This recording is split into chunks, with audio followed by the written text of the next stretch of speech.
하나님이 하신다면 할 수 있습니다. 우리 인생은 누가 봐도 실패한 인생이고, 아유, 저 사람이 이제 완전히 구제불능이야 해도 하나님이 하시고자 하면 된다는 것입니다. 너는 두려워하지 말라. 내가 너를 구속하였고 내가 너를 지명하여 불렀나니 너는 내 것이다. 네가 물 가운데로 지나갈 때도 물이 너를 삼키지 못하고 불 가운데 지나가도 불이 너를 사르지 못한다. 내가 지키면 된다는 거예요. 정말 하나님이 우리와 함께 하시면 아무리 세상 사람들이 바라볼 때 실패한 인생이고 넘어진 인생이라도 하나님이 다시 좋게 하신다는 겁니다. 구약성경 1089페이지 예레미야서 24장 1절부터 3절까지 세 절 말씀입니다. 앞에 화면을 참고해 주시기 바랍니다. 제가 봉독하도록 하겠습니다. 바벨론의 느부갓네살 왕이 유다 왕 여호야김의 아들 여고냐와 유다 고관들과 목공들과 철공들을 예루살렘에서 바벨론으로 옮긴 후에 여호와께서 여호와의 성전 앞에 놓인 무화과 두 광주리를 내게 보이셨는데 한 광주리에는 처음 익은 듯한 극히 좋은 무화과가 있고 한 광주리에는 나빠서 먹을 수 없는 극히 나쁜 무화과가 있더라. 여호와께서 내게 이르시되 예레미야야 네가 무엇을 보느냐 하시매 내가 대답하되 무화과이온데 그 좋은 무화과는 극히 좋고 그 나쁜 것은 아주 나빠서 먹을 수 없게 나쁘니이다 하니 3절까지 말씀 보았습니다. 할렐루야. 오늘도 벌써 이렇게 하루가 저무는 시간이 되었습니다. 지난주에 오후 예배 끝나고 시스템을 전문가가 오셔서 소리를 좀 조절을 했습니다. 어떤지 모르겠습니다. 저는 좀 어색합니다. 소리가 막 울리고 너무 큰 것 같은데 뒤에 잘 들리시는지 모르겠습니다. 주일날 목사님도 설교하시면 아주 잘 들릴 것 같아요. 구약 시대 때 이제 구약 그 말기 유대가 멸망하는 그 말기의 그 주변 세계 정세를 우리가 조금 알아두시면 참 좋습니다. 히스기야라는 정말 위대한 이스라엘 왕 다음에 등장하는 히스기야의 그 아들이죠.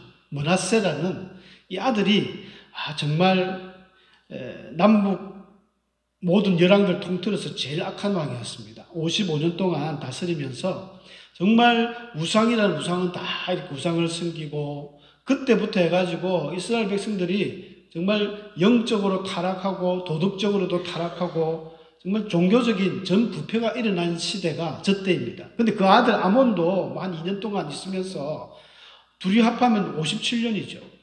거진 약 60년 동안 히스기야도 이제 말년에 좀 오락가락 했기 때문에 따져보면 진짜 70년 동안 유다가 많이 타락했다.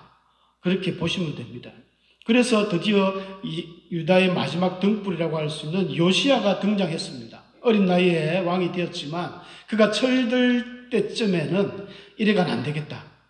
종교개혁을 해야 되겠다 해서 나이 26살 때죠. 대대적인 그 유대의 신앙개혁 운동을 시작했습니다. 그래서 성전 청소도 하고 그러다 율법책도 발견하고 놀라운 부흥을 했습니다. 이때 예레미야가 부름받거든요. 이 요시야가 성전 청소를 할 때쯤 예레미야가 부름받아서 예레미야는 유다 멸망한 뒤까지 한 40년 동안 사역을 했던 인물입니다. 그런데 요시야가 이제 왕이 되어서 신앙을 잘 이렇게 다독이고 했을 때 그때 저 근동 지방에서는 이 바벨론이라는 신바벨로니아 이 느부갓네살로 우리가 유명한데 자기 느부갓네살 아버지가 나보폴라살이라는 사람이 등장합니다. 이 사람이 아수르의 그 지배를 계속 받다가 아수르 마지막 왕이 죽었어요. 죽고 나서 약간 분열의 조짐이 보일 때 일어난 겁니다. 나보폴라살 왕이 공격을 해서 아수르를 점령해버렸어요. 아수르라는 나라는 유대도 굉장히 피해를 많이 받거든요. 틈나면 유대나라를 공격해오고 북이스라엘도 아수르에 망했지 않습니까? 그러니까 요시야가 조금 숨통이 트이는 거예요. 아수르가 없으니까. 그래서 조금 이제 주변에 다윗의 왕국을 북쪽으로 조금 회복하고 막 이렇게 이제 힘을 얻었던 때입니다. 그런데 이 아수르의 잔존 세력들이 조금씩 숨어 있었어요. 숨어 있는 사람들이 힘을 모아서 걸기를 하면서 애굽에다가 애굽 바로누고에게 좀 도와달라고 원조를 요청합니다. 그래서 애굽의 군사들이 와서 힘을 합해가지고 바벨론하고 이제 싸워보겠다, 이런 취지였죠. 그래서 바로누고가 생각해 보니까 자기도 북쪽으로 좀 진출을 하려고 하니까 때마침 아수르가 약해진 틈을 타서 도와주고 그 다음에 아수르를 잡으면서 북쪽으로 세력을 키우려고 그런 뜻이 있었습니다. 그래서 애굽이 전쟁터로 올라갔어요. 근데 그걸 갖다가 요시야가 가만히 두면 이제 어떻게 얻은 좀 자유인데, 이 애굽이 또 아수르하고 이렇게 힘을 합하면 또 아수르가 회복되면 우리가 힘들어지니까 요시야가 그 길을 막았던 겁니다. 머깃도라는 곳에서 이제 머깃도 전투를 나가가지고 요시야가 그만 전사를 해버리거든요. 그런데 애굽이 딱 길을 막은 유다에 대해 괘씸하게 생각하고 유다를 침공합니다. 이겼으니까. 침공해서 그 당시에 여호아스라는 왕이 있는데 바로 폐위를 시켜버립니다. 폐위를 시켜버리고 자기 입맛에 맞는 여호야김, 엘리야김이라는 여호야김을 왕으로, 꼭두각시 왕이죠. 애굽의 꼭두각시입니다. 시키는 대로 다 하는 그 왕을 딱 세워뒀습니다. 그때쯤 이제 바벨론이 점점 세력을 키워 커진 거예요. 우리 이제 다니엘서에 나오는 느부갓네살이라는 이 사람이 이제 바벨론을, 아수르를 다 멸망시키고 이집트도 이미 갈그미스 전투에서 깨어졌어요. 바벨론이 졌으니까. 그래서 바벨론이 이제 총공격을 하면서 유다에게 침공을 해버렸습니다. 첫 번째 유다가 이제 공격했을 때 BC 605년으로 보통 알려졌는데, 그때 유다를 침공했을 때 이 여호야김이라는 왕이 있을 때였거든요. 그때 이제 바벨론으로 잡혀간 우리 그 1차 포로로 잡혀간 사람들이 유명한 다니엘이나 그 친구들입니다. 그 다음에 이제 두 번째로 쳐들어와 가지고는 이 여호야김의 아들 여호야긴 때 또 쳐들어왔습니다. 한 3번, 4번을 쳐들어오거든요. 그래서 오늘 본문 읽었던 1절에 보니까 느부갓네살 왕이 유다 왕 여호야김의 아들 여고냐는 지난주에도 말씀드렸지만 고니야라고도 하고 여고냐라고도 하고 여호야긴이라는 여호야김의 아들입니다. 호부 3개월밖에 치리를 못했을 때 이 바벨론 느부갓네살이 와가지고 다 잡아갑니다. 왕도 잡아가고 왕비도 잡아가고, 여기 본문에는 보니까 목공들, 유다 고관들, 철공들 일어났는데 열왕기하 24장에 보면 그 왕의 용사들 8,000명하고 뭐 철공들, 이런 대장장이들 1,000명, 약 11,000명이 잡혀갔다고 기록되어 있거든요. 엄청난 사람들이 잡혀갑니다. 그래서 그 주변 정세들이 아수르, 이집트, 바벨론, 이제 바벨론이 천하 통일을 할 때쯤 애굽은 아직까지 있어요. 근데 이 여호야김 왕은 애굽에 대해서 은근히 마음이 있는 거예요. 자기를 왕으로 세워줬으니까. 그래서 계속 애굽을 의지합니다. 바벨론이 그게 못마땅하거든요. 그래서 자꾸 쳐들어와가지고 주의를 주는데도 애굽을 자꾸 하니까 여호야김을 쫓아내버리고 시드기야를 왕으로 세워놨습니다. 시드기야도 처음에는 바벨론을 좀 친바벨론 정책을 가다가 또 애굽을 자꾸 마음을 가요. 그때 등장하는 사람이 우리가 계속 보고 있는 예레미야입니다. 너희들 그렇게 하면 안 된다. 하나님의 말씀은, 하나님의 뜻은 바벨론에게 그냥 항복하고 잡혀가야 된다. 이거를 계속 이야기했습니다. 왜냐하면 하나님의 계획이었거든요. 이스라엘 백성들이 더 이상 타락하고 막 너무 이게는 더 이상 방법이 없으니까 바벨론이라는 곳에 가서 좀 새롭게 한번 신앙을 키워서 다시 데리고 오고자 하는 하나님의 어떤 계획이 있었습니다. 이스라엘 백성들이 하나님의 뜻을 도대체 따르질 않는 거예요. 그래서 예레미야가 계속 저런 이야기를 떠드니까 마치 바벨론의 첩자 같고 매국노 같아서 더 괴롭히는 겁니다. 그래서 예레미야를 때리고 막 심하게 구덩이를 파서 죽이고, 또 여호야김 시드기야 왕들은요, 이 율법을 막 불에 태워버리고 이런 아주 참 엄청난 일들을 합니다. 그래서 예레미야가 울며 전도하는 그 시기가 이제 마지막 시기인데요. 오늘 본문에 이제 등장하는 하나님께서 그러다가 예레미야에게 한 환상을 보여줍니다. 이제 2차로 포로들이 다 잡혀간 다음에 이야기예요. 그리고 얼마 정도 지나서 하나님 환상을 보여주는데 무화과 나무가 담겨있는 큰 광주리 2개를 보여줍니다. 그리고 광주리는 우리 성경에도 그 바구니도 있고 광주리가 있죠. 참고로 상식적으로 바구니는 우리 들고 다니는 꽃바구니 하듯이 작은 겁니다. 예수님이 오병이어 기적을 일으키고 12바구니 남겼지 않습니까? 조금 더 넘어가면 한 장 뒤에 가면은 7병2여 기적이 나옵니다. 7개 그 빵과 그 물고기 2마리로 기적을 베풀고 남은 광주리가 7광주리거든요. 광주리는 이 조그만 우리 뭐 현이 건이 정도 다 들어가는 정도의 규모고 제법 큽니다. 한 100리터 정도. 20리터 바구니 작은 거예요. 사도 바울이 그 다메섹에서 들창문으로 해가지고 광주리를 타고 도망갔다는 그 기사도 있지 않습니까? 제법 큽니다. 그 큰 그릇에 무화과가 가득히 담겨 있는데 한 무화과는 보니까 아주 맛이 있는 잘 익은 그 상품, 최고의 상품인 그런 무화과가 있고 한쪽에는 막 썩어서 못 먹는 이런 무화과가 담겨 있는 거예요. 무화과가 얼마나 맛있습니까? 올해는 별로 맛을 못 봤는데 비가 많이 와서 그런가. 우리 교회도 무화과 정말 맛있는데 그죠? 그래서 그 보기만 해도 너무 탐스러운 이 극상품 무화과를 하나님이 뭐라고 하냐면 24장 비유는 너무 쉽습니다. 4절, 8절 뒤쪽에 설명이 다 나와요. 그래서 극상품 무화과는 하나님께서 그렇게 말씀을 해주시는 겁니다. 4절 이후로 쭉 보면 5절에 나오죠. 여호와께서 이와 같이 말씀하시니라 내가 이곳에서 옮겨 갈대아인 바벨론입니다. 갈대아인의 땅에 이르게 한 유다 포로를 이 좋은 무화과와 같이 잘 돌볼 것이다. 쉽게 이야기하면 포로로 잡혀간 사람들은 아주 좋은 무화과라는 거예요. 좀 이해가 가지 않습니다. 그러면은 포로로 잡혀간 사람들은 의인일까요? 그렇지 않습니다. 똑같은 죄인들입니다. 지금 유다 마지막 이 멸망을 앞둔 이 시기에는 모든 사람들이 타락했어요.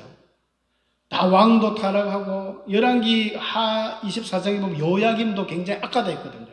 악한 왕이 뭐 3개월 하고 잡혀가지만 그러니까 결코 선하고 착하고 의로웠기 때문에 바벨론으로 데리고 가가지고 거기에서 회복시켜 온 게 아니라 다 악한데 그냥 잡혀간 그 사람들을 통해서 하나님이 새롭게 할 것이라는 것입니다. 그러면서 일단 포로로 잡혀간 그들을 하나님께서 내가 그들을 돌아보아서 좋게 만들어 줄 것이라는 겁니다. 여러분 하나님께서 좋게 하신다면 좋게 되는 겁니다. 모든 것은 하나님의 손에 달려 있습니다. 그 사무엘상 2장 6절에 보면 한나가 그렇게 고백을 하지 않습니까? 여호와는 죽이기도 하시고 살리기도 하시며 엄부에 내리기도 하시고 올리기도 하시는도다. 신약의 야고보 사도도 야고보서에 보면 그런 말합니다. 너희가 도리어 말하기를 주의 뜻이면 우리가 살기도 하고 이것저것을 하리라 할 것이거늘 하면서 이제 막 부자들에 대한 책망을 하는데요. 우리의 모든 인생이라는 것은 보이지 않지만 하나님의 손에 달려 있습니다. 바벨론 포로로 잡혀가는 그들을 우리가 한번 생각해 보면 정말 비참하죠. 보통 그 당시에 포로로 잡혀갈 때는요, 옷을 다 벗깁니다. 아주 최소의 그 중요 부위만 가리는 옷을 하고 막 질질 끌고 간다는 이런 그 역사적인 보고들이 많아요. 비참합니다. 포로로 막 질질 끌려가가지고 옳게 대우를 받겠습니까? 막 진짜 노예들 막 발로 차고 동물들 대하듯이 끌고 가는데 하나님께서 그들을 다시 좋게 만드시겠다는 거예요. 근데 하나님이 하신다면 할 수 있습니다. 우리 인생은 누가 봐도 실패한 인생이고 아유 저 사람이 이제 완전히 구제불능이야 해도 하나님이 하시고자 하면 된다는 것입니다. 오죽했으면 이사야서 41장 같은 데 보면 하나님이 이스라엘 향해서 너희 지렁이 같은 야곱아 이랬지 않습니까? 요즘 개혁에는 벌레, 버러지 같은 야곱아. 그런 너희 모습일지라도 하나님이 두려워 말라. 내가 말하노니 내가 너를 도울 것이라. 네 구속자는 이스라엘의 거룩한 자다. 이렇게 하면서 위로하십니다. 너는 두려워하지 말라. 내가 너를 구속하였고 내가 너를 지명하여 불렀나니 너는 내 것이다. 네가 물 가운데로 지나갈 때도 물이 너를 삼키지 못하고 불 가운데 지나가도 불이 너를 사르지 못한다. 내가 지키면 된다는 거예요. 정말 하나님이 우리와 함께 하시면 아무리 세상 사람들이 바라볼 때 실패한 인생이고 넘어진 인생이라도 하나님이 다시 좋게 하신다는 겁니다. 하나님이 하신다는데 누가 뭘 할 수가 없습니다. 그러니까 정말 실패한 사람들처럼 포로로 잡혀가고 질질 끌려간 그들을 하나님이 새롭게 하겠다는 거예요. 다시 이 땅으로 인도해서 세우고 심을 것이다. 이때는 세웠을지라도 이제 헐어버리지 않고 심었을지라도 다시 뽑지 않을 것이다. 영원히 너희를 심기겠다는 거예요. 사실 이게 하나님의 계획이었습니다. 이제 유다는 곧 멸망할 테니까 하나님이 포로로 잡혀간 사람들 중에 하나님께서 그 가운데에 특별한 인물들을 세운다는 것이죠. 이미 잡혀갔던 다니엘 같은 경우는 이미 자리를 잡았죠. 그리고 포로 2세대들이지만은 우리가 잘 아는 에스라라든지 느헤미야라든지 모르드게라든지 이런 위대한 인물들이 스룹바벨이라든지 이런 사람들이 나중에 새롭게 막 어디서 막 등장하는지 쑥쑥쑥 나옵니다. 하나님의 계획이라는 것이죠. 그래서 우리는 때로는 하나님의 백성들이 우리 실패라는 것, 그러니까 넘어짐이라는 거 있을 때마다 그렇게 좌절해서는 안 됩니다. 왜냐하면 우리가 좌절했지 하나님이 좌절한 게 아니거든요. 하나님은 살아계시고 지금도 우리 등 뒤에서 하나님이 하시면 어떤 분이 그런 이야기 하더라고요. 하나님이 5분만 축복하시면 전 세계 제일 갑부가 된다 하던데 그래요. 하나님이 그만큼 능력이 있습니다. 바벨론 포로로 잡혀간 너희들 지금은 보잘것없고 아무것도 아닌 것 같지만 내가 그들을 돌아볼 것이다. 얼마나 큰 축복입니까? 하나님이 없는, 하나님을 믿지 않는 사람들은 이런 생각을 못하기 때문에 결국 그 끝이 비슷합니다. 이제는 하다 안 되니까 어쩔 수 없이 극단적인 선택을 간혹 하지만 우리 하나님의 백성들에게는 그 끝이 있지 않습니까? 하나님이 계십니다. 하나님을 볼 수 있는 마음을 가져야 됩니다. 안타깝게도 너무나 큰 시리와 고민과 그런 안타까움에 젖어버리면 하나님을 보는 눈이 뜨여지질 않습니다. 하나님을 알아볼 수가 없어요. 그래서 하나님께서 마지막으로 축복 주신 그 내용이 7절에 그려놨습니다. 내가 여호와인 줄 아는 마음을 주겠다는 거예요. 여러분 이게 얼마나 큰 축복인지 모릅니다. 하나님을 아는 마음을 준다. 그래서 전심으로 우리를 돌아오게 한다는 것입니다. 여러분 하나님을 아는 마음, 이 아는 마음이 얼마나 큰지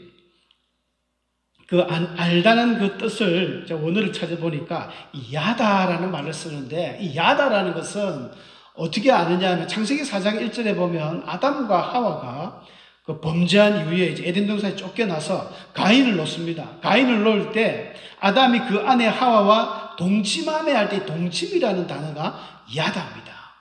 무슨 말씀이냐 하면 어떤 이걸 단순한 지식으로 아는 게 아니라 함께 지내보고 깊이 있게 알아가면서 그 본질에 대한 아주 친밀하고 특별한 관계를 표현할 때 야다라고 이야기합니다. 그러니까 우리가 하나님을 아는 마음을 주신다는 것은 내가 이제 하나님을 하나씩 알아간다는 거예요. 하나님 어떻게 합니까? 하나님 제게 말씀도 안 주시고 기적도 안 보여주시는데요. 그렇게 해서 아는 게 아니라 모든 것을 우주 만물 삼란 만상을 통해서 하나님은 하나님의 그 자신의 모습을 계시해주고 있지 않습니까? 여러분 꽃을 가꾸시는 분은 꽃 속에서도 하나님을 발견한답니다. 하나님의 음성을 막 듣는데요. 자기가 하는 일 속에서 하나님을 체험할 수가 있습니다. 그게 축복입니다. 하나님을 아는 마음이에요. 아는 마음. 헬라어에도 비슷한 단어가 기노스코라는 단어가 있습니다. 체험을 통해서 알아가는 거예요. 계속 한 개 한 개 해보면서 이게 하나님이었구나. 이게 하나님 뜻이었구나. 이게 하나님 말씀이었구나. 이걸 깨닫는 사람이 지혜가 있고 은혜가 있는 것입니다. 문제는 이런 아는 마음이 그냥 우리 육의 눈으로 알아지는 것도 아니죠. 성령님이 필요한 거예요. 성령님이. 그래서 사도 바울은 고린도전서 12장 3절에 이런 말을 하지 않습니까? 성령이 아니면 누구든지 예수를 주라고 고백할 사람이 없다. 성령으로 하나님의 영은 예수를 저주할 자로 또 말하지 않는다는 거예요. 성령께서 예수님을 알게 해주신다는 거죠. 여러분 성령이 아니면 우리 주님을 알 수가 없습니다. 성령께서 우리에게 깨닫게 해주시는 거예요. 요한복음 14장에는 온통 성령에 대한 이야기인데 예수님이 그런 이야기를 많이 하십니다. 보혜사고 성령께서 내가 너희에게 말한 모든 것을 생각나게 할 것이다.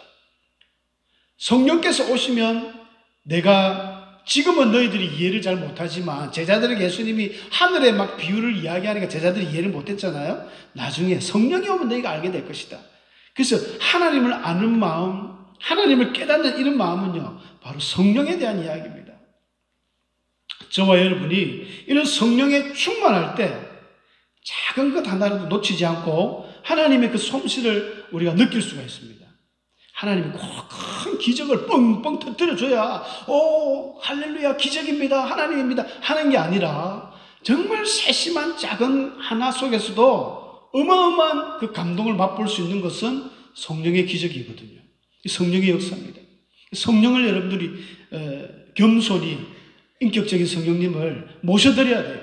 내 안에 주의 영이 가득하면은 하나님을 알아가게 됩니다. 이게 하나님이 그 아주 잘 익은 무화과와 같은 포로로 잡혀간 자들에게 주신 축복이었습니다.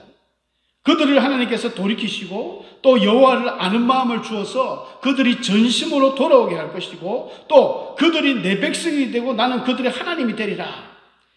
하나님과의 완전한 관계 회복이죠. 관계 회복. 여러분 하나님과 관계가 좋으면요, 하나님이 탁 하면 탁 깨닫습니다. 아주 이 부부지간에 오랫동안 이제 부부의 연수가 오랜 사람들은 그냥 눈짓만 해도 알잖아요. 서로 통하거든요. 나이가 들면 이상하게 이게 좀 치매는 아닌데 건망증이 다들 심해가지고 말을 잘 못해요. 그죠? 집에 서면서 남편 보고 여보 저거 있잖아 저거 양말 치워 이러면 보통 양말인데 뭐 양말을 치우란 말이 세탁기에 넣으란 말인 거예요. 이제 그렇게 하면 다 이해가 되잖아요. 안 그렇습니까? 저는 그런데 오래 있다 보면은 서로 이게 텔레파시가 통하는 것 같아요. 다른 걸 이야기해도 이 갖고 와 이러면은 뭘 갖고 와는지 모르는데 물을 딱 갖고 오고 뭐 이런 것처럼 서로 통한다는 것이죠. 관계가 좋은 분들은 그냥 눈빛만 줘도 아니면 짧은 몇 마디만 해도 통합니다. 하나님과의 관계가 우리가 그런 관계가 되면 그 사람은 축복받은 사람입니다. 물가에 심은 나무고 시냇가에 심은 나무입니다. 무엇을 하든지 시절을 쫓아 가시를 풍성하게 맺는 사람입니다. 문제는 참 안타깝게도 유다 멸망하는 그 시기에는 이런 사람이 하나도 없었습니다. 예루살렘 거리를 빨리 왕래하며 그 의인 한 명만 구해도 못 구했잖아요. 없었습니다. 여호와를 아는 마음 아무도 없었던 거예요. 그러니까 안타깝게 하나님의 그 심판이 왔고 바벨론에 가서 그 뒤늦게 깨닫고 돌아온 사람들이 이런 여호와의 축복을 받아서 새롭게 변화되어서 전심으로 회개하고 하나님의 백성이 되어졌던 것입니다. 저와 여러분도 그런 하나님의 자녀가 되어져서 성령이 충만해서 주님과 늘 교제하는 이런 극상품 무화과 같은 이런 인물들이 되시길 축복합니다. 그러면 반대편에 극하품 무화과는 뭐 어떤 것일까요? 극하품 무화과. 이 극하품 무화과는요, 바벨론에 포로로 잡혀가지 않고 남아있던 사람들입니다. 예루살렘에 남아있던 사람들입니다. 근데 이 사람들은 착각을 하는 거예요. 어떤 착각을 하냐면, 우리는 잡혀가지 않았으니까 우리는 굉장히 의로운 사람이다. 하나님이 우리를 정말로 사랑하는 사람들이야. 우리는 축복의 대상이다. 이렇게 착각을 한다는 것입니다. 사실은 잡혀간 사람도 잡혀가지 않은 사람들이 똑같은 상태예요. 오히려 하나님의 뜻은 잡혀가는 게 하나님의 뜻이었습니다. 그럼에도 불구하고 이 사람들 중에는 하나님 그 바벨론 포로로 안 잡혀가려고 온갖 깨를 써가지고 안 잡혀가고 어떤 사람들은 애굽으로 도망가 버리고 다른 곳에 숨고 그랬거든요. 하나님은 다 저주받았습니다. 결국 유대가 망할 때는 이제 마지막 세 번째로 바벨론을 침공해 왔을 때는 성전도 파괴해버리고 예루살렘 성전도 불태워버리고 나라를 완전히 뒤엎어버렸습니다. 예레미야 예언처럼 다 죽은 것이죠. 그래서 예레미야 에가서 그 슬픈 노래 에가서를 보면 땅에 시체가 널브러지니까 장사할 사람이 없는 거예요.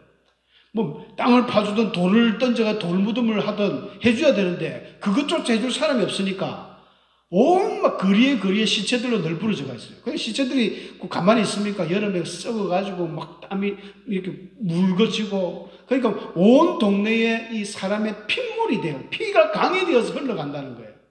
에가에서 보면 그 슬픈 그런 내용들이 막 나옵니다. 하나님의 그 말씀을 안 듣고 자기대로 살아가니까 착각은 자유지만 파멸의 지름길이에요. 하나님의 뜻은 분명했습니다. 바벨론으로 포로 잡혀가라. 예레미야가 계속 지금 강조하는 게 그거거든요. 하나님의 뜻이 있다. 예레미야도 솔직히 몰라요.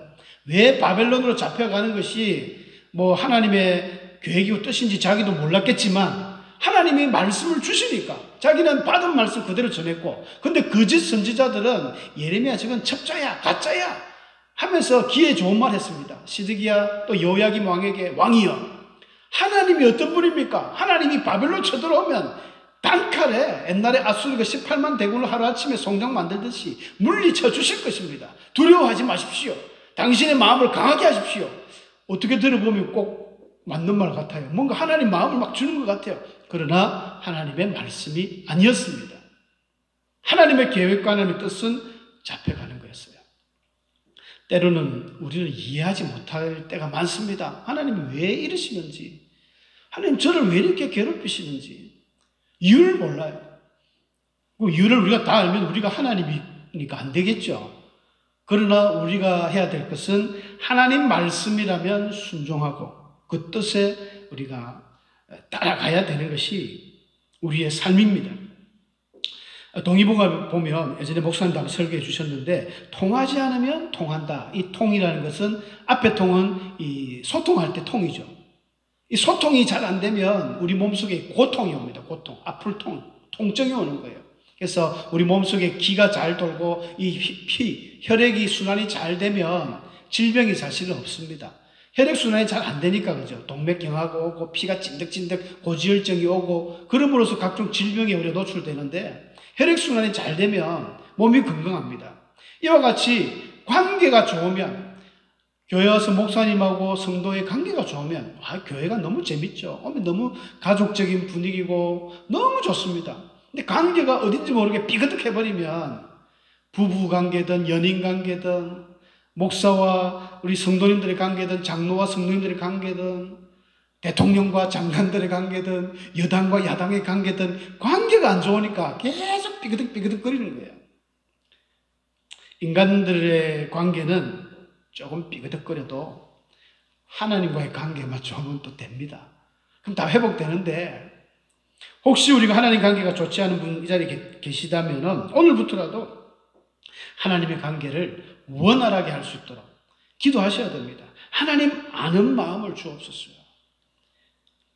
전심으로 그래서 하나님께 돌아오는 하나님의 백성이 되게 해주옵소서.